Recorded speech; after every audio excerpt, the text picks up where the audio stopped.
राजधानी पटना में अपराध का ग्राफ बढ़ते जा रहा है और बढ़ते अपराध को लेकर पटना पुलिस बैकफुट पर नजर आ रही है। इसी कड़ी में 2 दिनों पूर्व रूपसपुर थाना क्षेत्र में आलोक बिल्डर की हत्या अज्ञात अपराधियों के द्वारा कर दी गई थी। इस पूरे मामले को पुलिस ने गंभीरता से लिया और 2 घंटे के भीतर ही जिस प्रकार से पटना एसएसपी दावा कर रहे हैं कि कई अपराधियों को गिरफ्तार कर लिया। पटना के एसएसपी राजीव मिश्रा ने बताया कि इस पूरे मामले की साजिश कहीं ना कहीं जो बिल्डर आलोक थे उनके पार्टनर के भाई के द्वारा रची गई थी।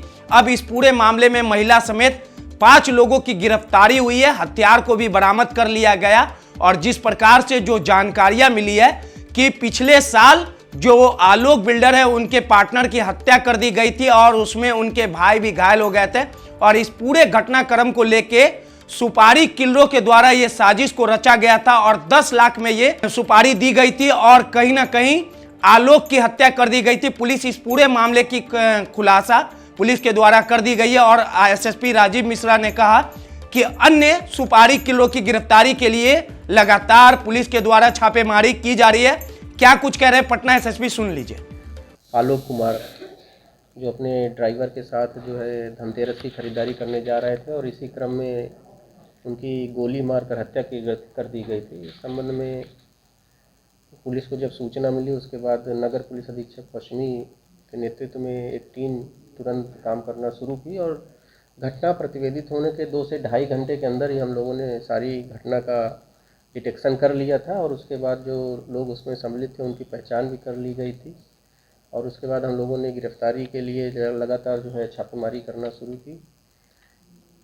पूरी घटना का उद्भेदन जो हुआ है और उसमें जो बात आई वो ये है कि जो मृतक हैं उनके एक पार्टनर थे जिनकी हत्या जो है पिछले वर्ष दिसंबर में कर दी गई थी। उनके छोटे भाई जो हैं जिनको उस घटना में उनको भी गोली लगी थी और इंजर्ड हुए थे, उनके द्वारा ही इस पूरी जो योजना थी, जो आपराधिक षड्यंत्र था, उसको बनाया गया था और उनको ये संदेह था कि उनके भाई की हत्या के बाद जो उनके पार्टनर हैं आलोक, वो जो उनका पैसा है, उनके भाई के हिस्से का जो पैसा है उसको जो है गबन कर ले रहे हैं। जितना पैसा उन लोग को मिलना चाहिए था उतना पैसा उन लोग को नहीं दे रहे हैं और उनको ये भी संदेह हो रहा था कि उनके भाई की हत्या भी इन्हीं के द्वारा कराई गई और उनकी हत्या का भी षड्यंत्र जो है इनके द्वारा रचा जा रहा है।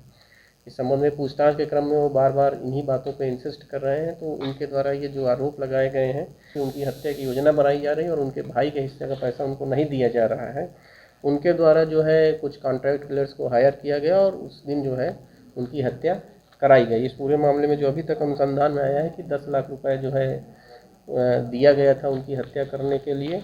और इस पूरे घटनाक्रम में जो शूटर्स थे, 2 मोटरसाइकिल पे जो 6 शूटर्स आए थे उनमें से 2 शूटर्स की गिरफ्तारी कर ली गई है। एक जो लाइनर था जो उनकी गतिविधियों के विषय में जानकारी दे रहा था, जो मृतक हैं, उसकी भी गिरफ्तारी कर ली गई।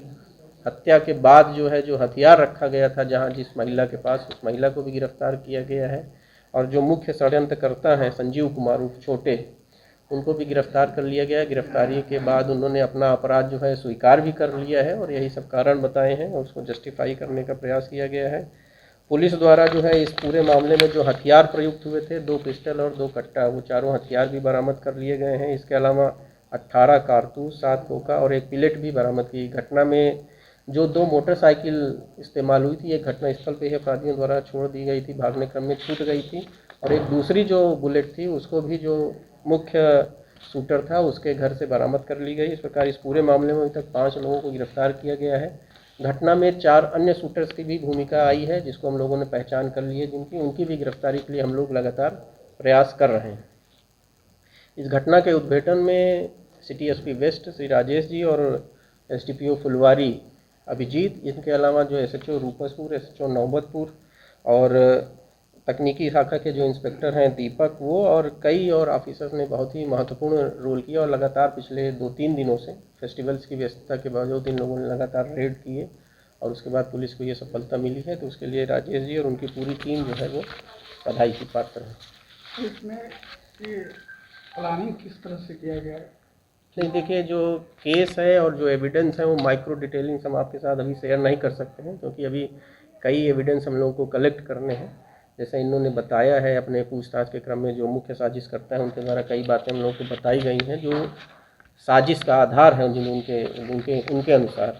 हम लोग उन सारी चीज़ों को वेरीफाई कर रहे हैं और जैसे ही सारी चीज़ें आएंगी हम आपके साथ फर्दर जो शेयर करने लायक है वो करेंगे, लेकिन एविडेंस जो है वो हम आपके साथ शेयर नहीं कर पाएंगे। ये सारी डिटेल्स अभी हम लोग आपको नहीं शेयर कर सकते हैं। अभी कुछ पैसा दिया गया और काफ़ी पैसा नहीं दिया गया, ये भी हम लोग को जानकारी मिली है और ये भी अनुसंधान के क्रम में आया है कि जो मुख्य शूटर है वो लगातार घटना के बाद से ही जो है इनसे पैसे की मांग भी कर रहा है। ये हम लोग फर्दर इन्वेस्टिगेशन में डेवलप करेंगे। जो मुख्य शूटर है, जो जिसकी अभी गिरफ्तारी नहीं हो पाई है, उसके पूछताछ के क्रम में ये, क्योंकि अभी जो लोग गिरफ्तार हुए उनके द्वारा यही बताया गया है कि सारा हथियार जो है उसी ने उपलब्ध कराया था। जमीन की खरीद बिक्री नहीं, ज़मीन की खरीद बिक्री एग्जैक्टली नहीं है, ज़मीन को लेकर कोई विवाद इन लोग का नहीं था। इसमें जो हमने बताया जो मुख्य षड्यंत्रकर्ता हैं संजू, उनको ये था कि इनके भाई की जो हत्या हुई है वो हत्या इन्होंने कराई है, आलोक ने कराई है, और उसके बाद जो है कुछ चीज़ें और उन्होंने बताई जिसको हम लोग वेरीफाई कर रहे हैं। ये जो है जो पैसा इनके भाई के हिस्से का जो पैसा था, वो पैसा जो है इनके परिवार वालों को नहीं मिल रहा था, उसको भी वो बीच में गबन कर ले रहे थे। और फिर उनको ये भी संदेह था कि जैसे उनके भाई की हत्या कराई है, उनकी भी हत्या का, ऐसा वो कह रहे हैं कि उनको सूचना मिली थी। उसका क्या आधार है, इस संबंध में हम लोग उनसे भी और पूछताछ करेंगे और उसके बाद उस पर भी जो मामला आएगा, जो फैक्ट्स आएंगे, उन फैक्ट्स को हम लोग वेरीफाई करेंगे।